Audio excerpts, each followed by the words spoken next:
1,5 bulan setelah saya dilantik, saya langsung terbang ke Papua.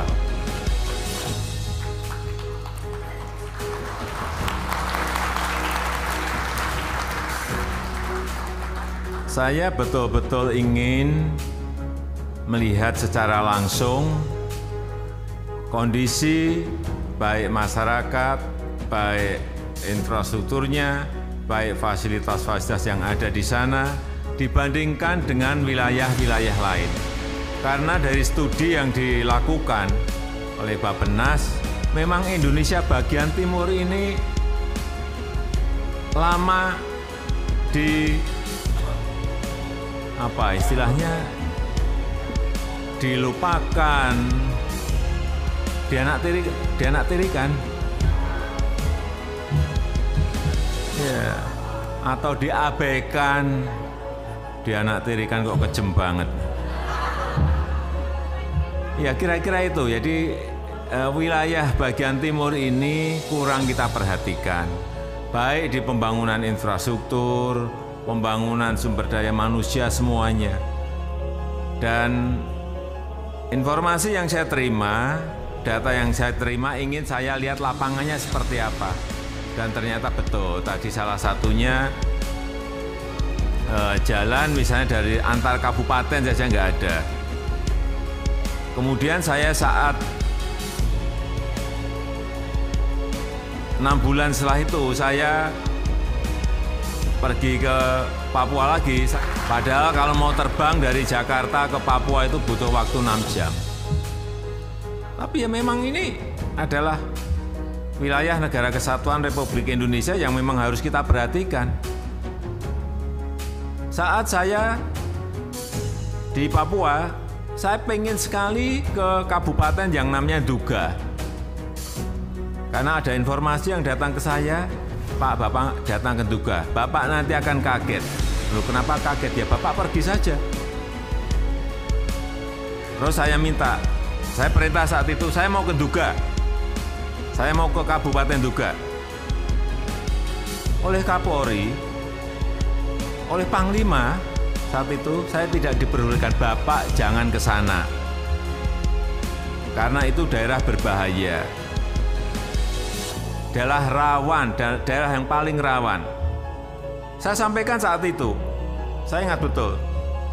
Saya nggak mau tahu, saya perintah pada Panglima dan Kapolri, saya nggak mau tahu. Pokoknya 2 hari lagi saya akan ke Nduga. Urusan keamanan itu urusanmu.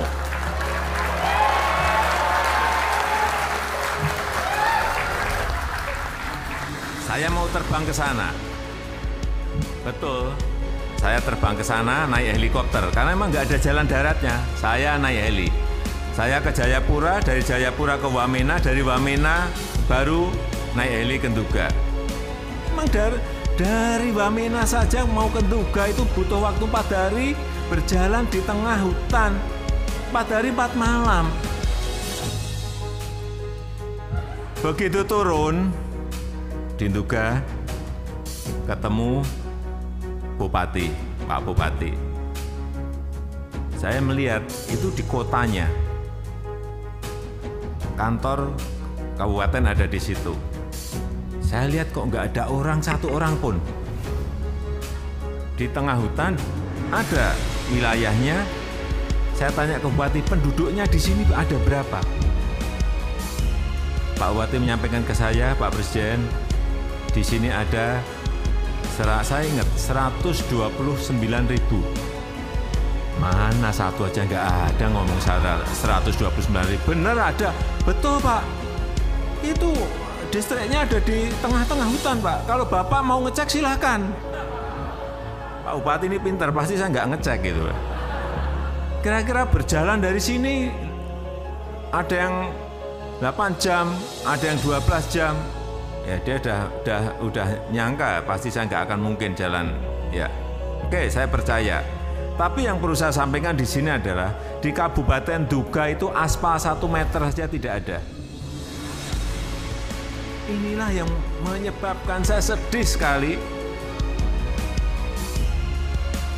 Dan saat itu saya perintahkan agar jalan dari Wamena ke Nduga itu segera dibangun dan dikerjakan, dan tadi saudara-saudara sudah melihat hasilnya tadi. Untuk membuka isolasi saudara-saudara kita yang ada di sana. Membuka dulu. Sebagian sudah diaspal, sebagian belum. Tapi paling tidak kendaraan bisa lewat. Mobil bisa lewat, trail juga bisa sampai ke sana. Itu. Dan sekarang 4-6 jam lah dari Wamena ke Nduga sudah bisa dilalui. Saya sudah nyoba separuhnya.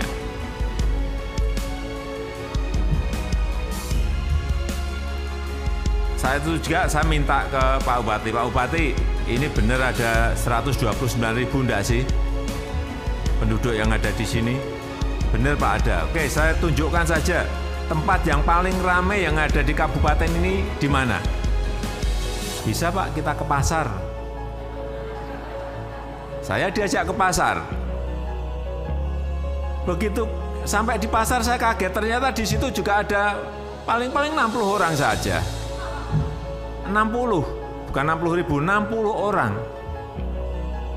Inilah kondisi apa adanya yang ingin saya sampaikan kepada Bapak Ibu dan saudara-saudara semuanya berkaitan dengan pertanyaan tadi.